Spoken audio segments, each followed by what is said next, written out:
4 years have passed since the last part of understanding Vagabond. Musashi is now 21 years old, and he's gone to Kyoto to challenge the mighty Yoshioka school, as he told Granny Honeyden back in Miyamoto village. His gaze is calmer than before, but he still intends to become invincible under the sun, and he does not care how many people he has to defeat in order to achieve it. He still carries the wooden sword, the one he got from Oko's collection. The weapon, coupled with his unkempt and nonchalant look, draws the attention from everyone he crosses paths with. Many swordsmen masters, renowned throughout the land, are here, and their names are even known in the small Miyamoto village.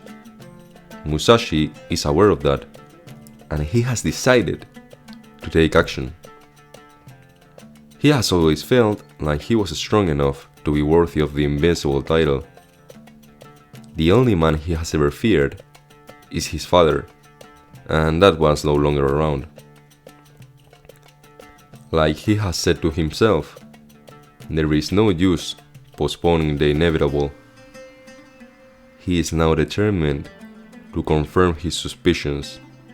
He will challenge the strongest men of the city. While he's walking, he crosses paths with a small boy with a very feminine look. He's drunk, and he is also surrounded by girls, and they seem to adore him.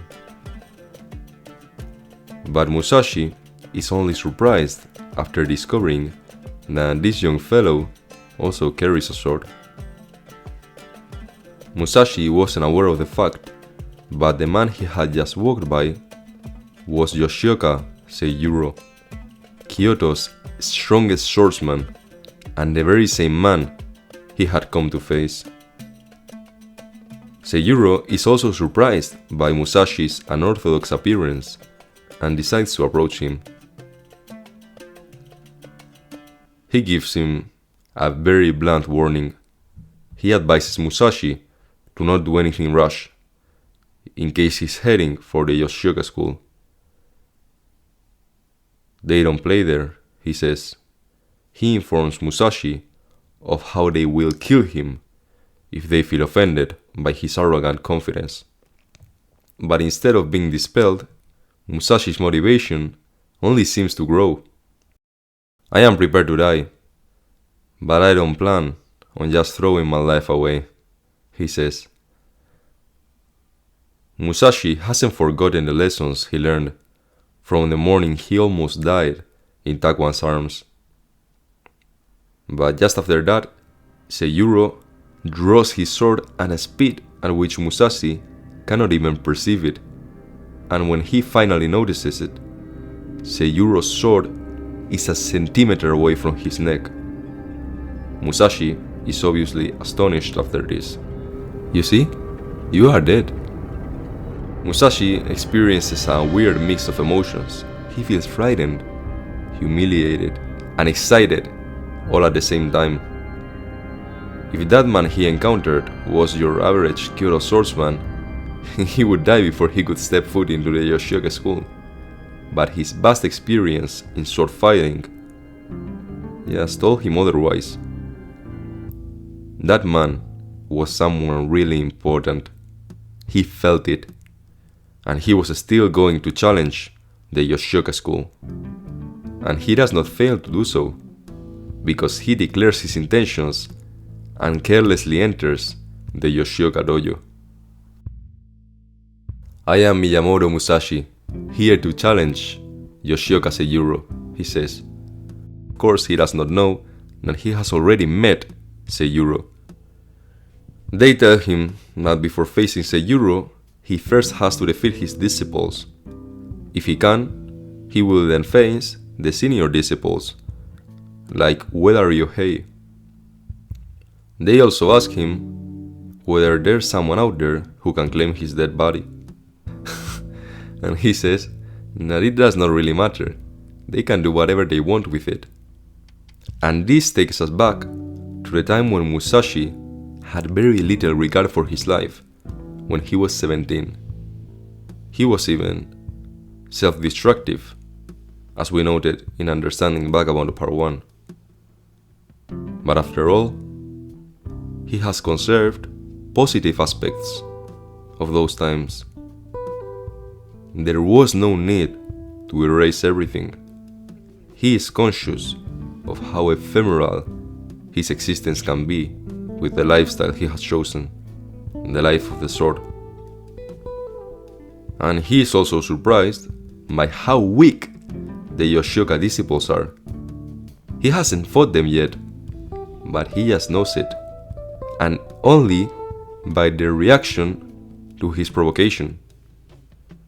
They don't take his challenge seriously. They think he's a country hick, and they believe it's not a fight to the death, because they are fighting with wooden swords. But once they start actually fighting him, Musashi mercilessly kills them, making them pay for their blunt mistake. And this is the moment when he realizes he is strong enough to take on the entire Yoshioka school. Ueda Ryohei, the guy I just mentioned before, a senior disciple, decides finally that Musashi is worthy of fighting the senior disciples. And he asks him, out of sheer curiosity, whom he has studied under. Musashi replies, saying that he has never had a particular teacher. His father, Shinmen Munisai, maybe, but primarily the mountains and everything in them. The mention of Shinmen Munisai shocks Ueda. Why? Because the deceased master of the Yoshioka school, Yoshioka Kempo, the mighty, from whom the school takes its name, was only defeated once in his entire life by one man, and that man had been Musashi's father, Shinmen Munisai. It's at this moment that Ueda infers that he is really a self-taught warrior, because Musashi's stance is completely unconventional in a raw and unique kind of way. And after trading blows with the Ronin, he also understands that his school would be crushed if he was to be hit by him. If you remember, Musashi was extremely strong when we saw him for the last time, and 4 years have passed, and he only seems to have grown into a better warrior. Musashi asks Ueda how he is ranked as a fighter in Kyoto, and to the surprise of the Yoshioka disciple, he also explains that he's a bit of an ignorant when it comes to the quote-unquote ranking of the fighters. He feels that Ueda is quite formidable, so he is curious about how close he would be to becoming invincible after defeating him. But someone else had also heard his monologue. Yoshioka Denshichiro, the younger brother of Seiyuro, a mountain of a man who allegedly took swordsmanship even more seriously than Seiyuro, and was the true heir of Yoshioka Kempo. And Denshichiro is deeply offended. Ueda tries to convince Denshichiro to not fight Musashi, because Denshichiro is the head of the school, and thus he has to be selective with who he fights. Ueda tells him that if he wants Musashi dead, he will kill the Ronin himself. But there is also someone else who objects to that remark, Gion Toji, one of the senior disciples who has come back from the pleasure quarters with Seiyuro. Toji argues that the Yoshioka school only has one master, implying that Denshichiro cannot hold a candle to Seiyuro. And this is the moment when Musashi confirms his previous suspicions. The boy he had met was indeed someone extremely important, but he would have never thought he could have been Yoshioka Seiyuro. "So you came after all, even after I warned you not to," says Seiyuro, the actual master and head of the school.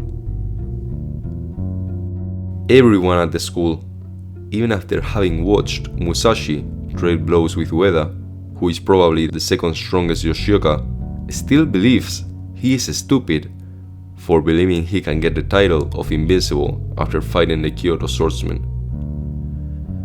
The only one who caught his intention right away and asked him to please not do it was Seiyuro, and that's truly a statement to Seiyuro's power, because only someone as detached as Musashi from the average swordsman could see he's extremely serious about his intentions. Seiyuro knows he can beat Musashi in a matter of seconds, but he is also the only one who acknowledges his strength, so wanting to prevent more bloodshed, he decides to avoid conflict with the Sakushu Ronin by offering him some sake of the best quality. But Musashi, even after having received a first-hand demonstration of Seiyuro's skill, does not want to back down. He breaks the sake's vessel, shocking everyone even more than he had before. Seiyuro reacts in a minimalist way, not being visibly offended while also holding his ground at the same time. He intimidates Musashi just by standing in front of him. The Ronin cannot stop shaking when he's in front of Seiyuro, even though he is not traditionally scared. Then Shichiro gets so angry that he says he will be the one to kill Musashi, and he promises he will do it with a single blow. But ironically, when the two were about to fight, Seiyuro, having realized conflict with Musashi was unavoidable, anticipates his brother and attacks the intruder. Here we can appreciate again the surgeon-level control Seiyuro has over his blade. He cuts in half the wooden sword Musashi was using, as well as his forehead. Seiyuro bites before barking. He is the opposite of his brother. What a quick draw. His arm reached out like a giant snake. So this is Yoshioka Seiyuro, thinks Musashi. But Seiyuro proceeds to warn Musashi once again by telling him this. When a beast encounters an enemy, it looks ferocious and lets out an angry roar. Do you know why? The enemy might retreat, and that way the beast can avoid a fight. The first instinct is always to avoid a fight. Musashi was deeply moved by Seiyuro's attack. He was humbled, but it did not make his hunger disappear, it only exacerbated it. Musashi, with his face covered in the blood of his forehead wound and his weapon cut in half, requests Seiyuro again an opportunity for a match.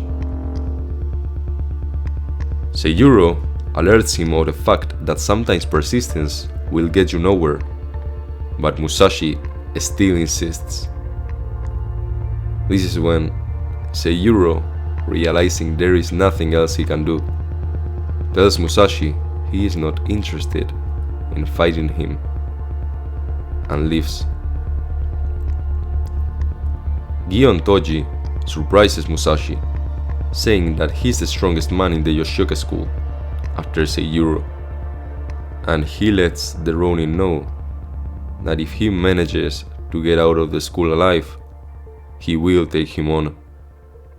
Musashi's first impression of Gion Toji is that of an arrogant guy, but there is also something else I want to discuss, a parallel between the two, Gion Toji and Miyamoto Musashi.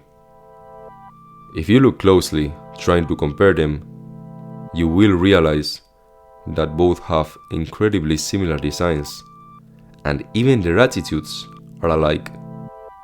Take for example the cocky way in which Toji told Musashi that he could fight him if he beat everyone else in the dojo. It was the exact same way in which Musashi told the school that he only wanted to fight Seiyuro. But despite all of this, when you first see them, you would not have thought of comparing them, because there is something fundamentally different between them. Their main difference is the expression of their faces. Okay, but what do I mean by this? Let's compare how they would react when faced with the same situation to better understand what differentiates them from one another. What situation am I talking about? Being seduced by Oko. Yes, the woman from Understanding Vagabond Part 1. When Toji accompanied Seiyuro to the pleasure quarters, Oko tried to seduce him. Musashi went through the exact same, but he rejected her, while Toji did not. Toji is a character underappreciated in terms of the thematic importance he has in the story, and don't dare to forget him, because he will show up again. Meanwhile, Densichiro discovers that 5 of the Yoshioka disciples have been killed by Musashi. He starts crying and tells the Ronin that he has 5 very good reasons to kill him. Musashi finally takes him seriously because he has no other choice. He has comprehended that he has to fight Densichiro if he wants to get out of the school. Densichiro requests for someone to give Musashi a real sword, but the disciples argue that he does not deserve a proper duel. He just deserves to die. And Musashi, unintentionally funny as always, says he's fine with that because he intends to beat Densichiro with his broken wooden practice sword, one piece at each hand. Musashi feints Densichiro and hits his shoulder, but he quickly realizes that he has not broken any of the Yoshioka brothers' bones, and he understands that with such a short weapon he cannot hit with all the strength he has. He has to change his sword, and so he does. Musashi picks Densichiro's practice sword from the wall and proclaims that he will kill him with his next blow, just like Densichiro did before fighting Musashi.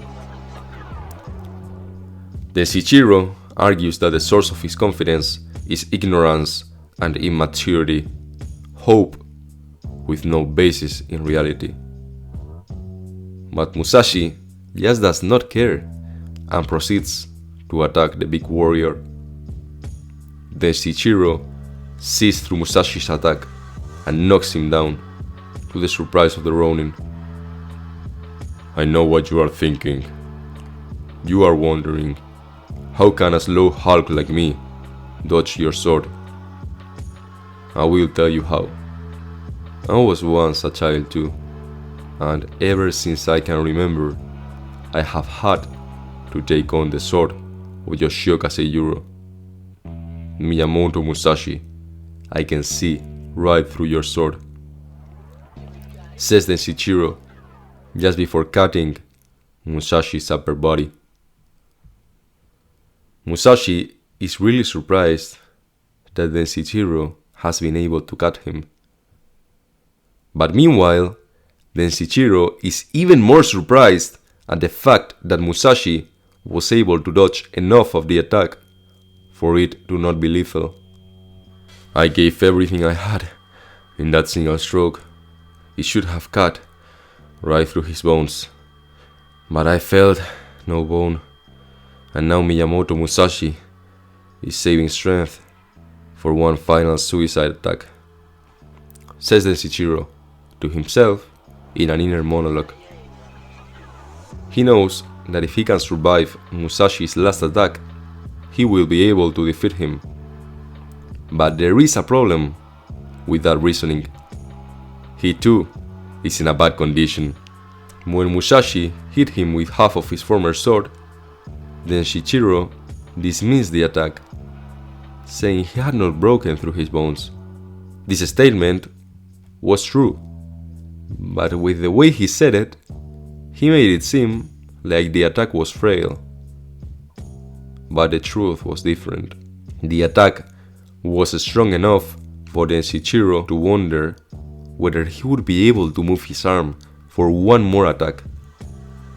Explaining in short terms, his lead arm was messed up.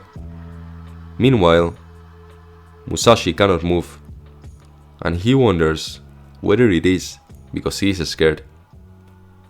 Is he? We will know soon. But before continuing, I have got to address the elephant in the room for those who have read the manga, Matahachi Honiden. So far in this volume, I have been ignoring Matahachi's side of the story, because I will cover his whole arc in one specific video, only talking about him. The reason for this is that ever since this volume, he does not influence Musashi's story in any way, except in one. If you have not read the volume, all you have to know is that he set the Yoshioka school on fire while Musashi was fighting Densichiro. That's it.